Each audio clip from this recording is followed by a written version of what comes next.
Buenas tardes, doctor Juan Gabriel Zavalla Andrade. El día de hoy voy a exponer los elementos de justificación de la antijuricidad en la investigación bibliográfica presente. Como introducción tenemos que en el marco del derecho penal ecuatoriano, la antijuricidad constituye uno de los elementos esenciales del delito. No obstante, existen situaciones en las que una conducta típicamente antijurídica no es punible, debido a que el ordenamiento jurídico la justifica por razones superiores.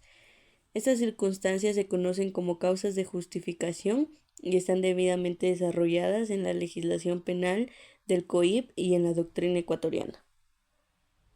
Como siguiente tenemos fundamento legal que está regido en el COIP en los artículos 30.1, en el artículo 31, 32, 33, en los cuales voy a proceder a explicarlos. Nos dice, en el cumplimiento del deber legal, que es el artículo 30.1, se considera causa de justificación cuando un servidor de la Policía Nacional o del sistema penitenciario actúa en cumplimiento de su misión constitucional y, como consecuencia de sus actos de servicio, causa lesión, daño o incluso la muerte a otra persona.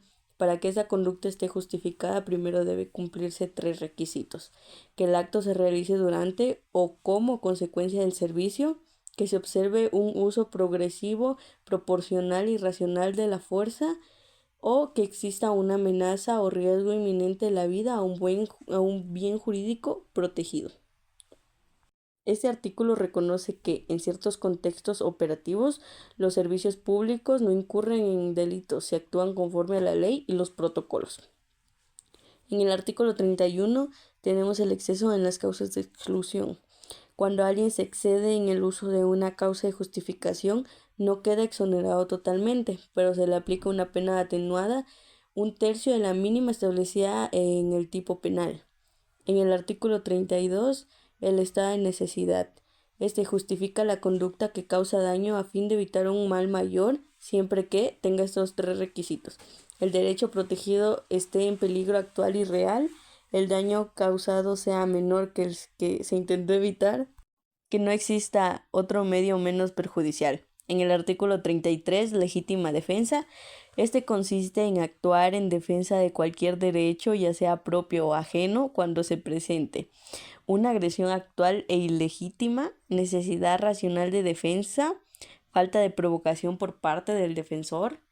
En estos 3 casos se aplica el artículo número 33.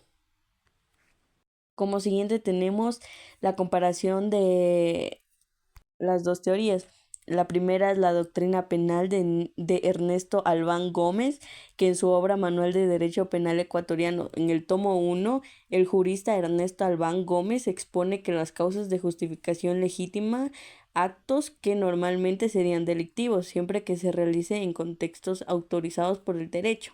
Entre estos elementos destacan los siguientes: el primero, la legítima defensa; el segundo, el estado de necesidad; y el tercero, el cumplimiento de un deber legal. Albán resalta que estos elementos operan como causas de exclusión de la antijuricidad y en caso de exceso debe aplicarse una atenuación proporcional, según el artículo 31 del COIP. Como siguiente tenemos la teoría constitucional del delito, que está por Paul Encalada Hidalgo. Desde una visión constitucional del delito, Encalada Hidalgo explica que las causas de justificación no son simplemente excusas, sino autorizaciones legales basadas en principios fundamentales como la protección de los bienes jurídicos, la necesidad y urgencia de la acción, la proporcionalidad y racionalidad. En esto, el autor enfatiza que deben cumplirse con rigurosidad los requisitos legales, ya que el abuso en su aplicación puede vulnerar derechos fundamentales y así generar responsabilidades penales. Como cuarto punto tenemos el análisis integrado, que puedo decir que los elementos de justificación actúan como válvulas de escape dentro del derecho penal para evitar la criminalización de conductas necesarias, legítimas o constitucionalmente respaldadas. Por ejemplo, como ya vimos en el artículo 30.1, un policía que dispara para evitar un atentado grave conforme el mismo artículo antes mencionado. En cambio, una madre que rompe la puerta para salvar a su hijo de un incendio, que ese sería en el estado de necesidad aplicándolo. Un ciudadano que repele a un agresor con medios proporcionales, que esto sería en legítima defensa. Esas acciones en sí, aunque en un principio serían típicas, no son antijurídicas cuando se realizan dentro de los límites legales. En conclusión, puedo decir que las causas de justificación de la antijuricidad permiten distinguir entre actos ilícitos y conductas legítimas en contextos excepcionales.